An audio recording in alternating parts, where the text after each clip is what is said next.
Hi friends, എല്ലാവർക്കും നമസ്കാരം. ഇന്ന് നമ്മൾ നല്ലൊരു ഈവനിങ് സ്നാക്കിൻ്റെ റെസിപ്പി ആയിട്ടോ കാണിക്കുന്നത്. നമ്മുടെ അടുത്ത് എപ്പോഴും ഉണ്ടാകുന്ന കുറച്ച് സാധനങ്ങളൊക്കെ വെച്ചിട്ട് എളുപ്പത്തിൽ ഒരു 10 മിനിറ്റ് കൊണ്ടൊക്കെ ഉണ്ടാക്കാവുന്ന നല്ല ടേസ്റ്റി ആയിട്ടുള്ളൊരു സ്നാക്കാണ്. അപ്പോൾ അതെങ്ങനെ ചെയ്യാൻ നോക്കാം. അപ്പോൾ ഇതിന് വേണ്ടിയിട്ട് നമ്മൾ ഇതുപോലെ മീഡിയം വലുപ്പത്തിലുള്ളൊരു റോബസ്റ്റ പഴം എടുത്തിട്ടുണ്ട്. അത് ആദ്യം നന്നായിട്ടൊന്ന് ഉടച്ചെടുക്കാം. അപ്പോൾ പഴം റോബസ്റ്റേനെ എടുക്കണം എന്നില്ല, നമുക്ക് ചെറുപഴമോ അല്ലെങ്കിൽ നേന്ത്രപ്പഴമോ ഏതായാലും എടുക്കാം. അത്യാവശ്യം നന്നായിട്ട് പഴുത്ത പഴം തന്നെ എടുക്കാനായിട്ട് നോക്കുക. ഉടയ്ക്കുമ്പോൾ ചെറുതായിട്ട് കഷ്ണങ്ങളൊക്കെ ഉണ്ടെങ്കിലും കുഴപ്പമൊന്നുമില്ല. ഇനി അതിലേക്ക് നമുക്ക് ഒരു കോഴിമുട്ട ചേർത്ത് കൊടുക്കാം. പിന്നെ അതിൻ്റെ കൂടെ തന്നെ ഒരു 2 ടേബിൾ സ്പൂൺ പഞ്ചസാരയും ഒരു 1/2 ടീസ്പൂൺ ഏലക്കപ്പൊടിയും ചേർത്ത് കൊടുത്തിട്ട് അതെല്ലാം കൂടിയിട്ട് നന്നായിട്ടൊന്ന് മിക്സ് ചെയ്തെടുക്കാം. അപ്പോൾ ഏലക്കപ്പൊടി നമ്മളതിൽ എന്തായാലും ചേർക്കണം കേട്ടോ, അല്ലെങ്കിൽ മുട്ടയുടെ സ്മെല്ല് ഈ ഒരു സ്നാക്കിന് മുന്നിട്ട് നിൽക്കും. പിന്നെ അതുപോലെ തന്നെ പഞ്ചസാരയുടെ അളവ് അത് നമുക്ക് എത്രയാണോ വേണ്ടത് വെച്ചാൽ അതിനനുസരിച്ച് ചേർക്കുക. എന്നിട്ട് ഇതുപോലെ നന്നായി മിക്സ് ആക്കിയിട്ട് അതിൽ പഞ്ചസാരയൊക്കെ നന്നായിട്ടൊന്ന് അലിഞ്ഞു കഴിഞ്ഞാൽ പിന്നെ അതിലേക്ക് നമ്മൾ ചേർക്കുന്നത് ബ്രെഡാണ്. അതുപോലെ കൈ വെച്ചിട്ടൊന്ന് പൊട്ടിച്ചിട്ട് അതിലേക്ക് ഇട്ട് കൊടുക്കാം. അപ്പോൾ ബ്രെഡിൻ്റെ അളവ് എന്ന് പറയുമ്പോൾ നമുക്ക് ഈ സ്നാക്കൊന്ന് ഷേപ്പ് ചെയ്തെടുക്കാൻ പറ്റണം. അതായത് കുഴച്ചിട്ട് കയ്യിലൊന്നും ഒട്ടാത്ത രീതിയിൽ നന്നായിട്ടൊന്ന് ഉരുട്ടിയെടുക്കാൻ പറ്റണം. ആ പരുവത്തിൽ ബ്രെഡ് ചേർത്ത് കൊടുക്കുക. അപ്പോൾ ഇവിടെ ഇപ്പോൾ നമ്മൾ ചെറിയ സൈസുള്ള ബ്രെഡാണ് എടുത്തിരിക്കുന്നത്. അപ്പോൾ അതുകൊണ്ട് ഒരു 7 എണ്ണമൊക്കെ ചേർത്ത് കൊടുത്തിട്ടുണ്ട്.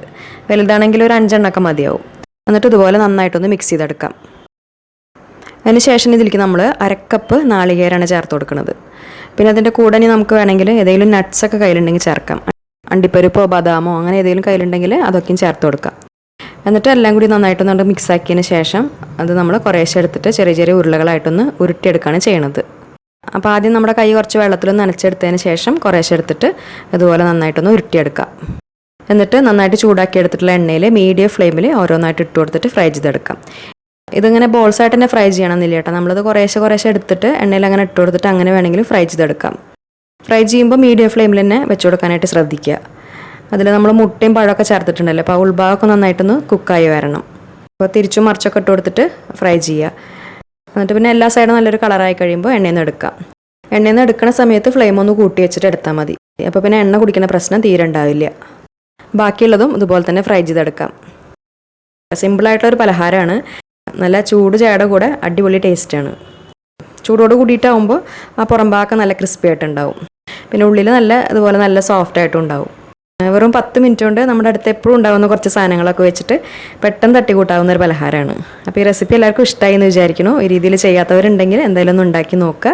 എന്നിട്ട് ഫീഡ്ബാക്സൊക്കെ മറക്കാതെ അറിയിക്കുക. പിന്നെ വീഡിയോ നിങ്ങൾക്ക് ഇഷ്ടപ്പെടുകയാണെങ്കിൽ ലൈക്ക് ചെയ്യുക. ഫ്രണ്ട്സിനും ഫാമിലിക്കൊക്കെ വീഡിയോ ഒന്ന് ഷെയർ ചെയ്ത് കൊടുക്കുക. പിന്നെ നമ്മുടെ ചാനൽ സബ്സ്ക്രൈബ് ചെയ്യാതെ കാണുന്നവരുണ്ടെങ്കിൽ മറക്കാതെ ഒന്ന് സബ്സ്ക്രൈബ് ചെയ്ത് സപ്പോർട്ട് ചെയ്യുക. അപ്പോൾ നല്ലൊരു റെസിപ്പി വീഡിയോ ആയിട്ട് ഇനി വീണ്ടും കാണാം. താങ്ക്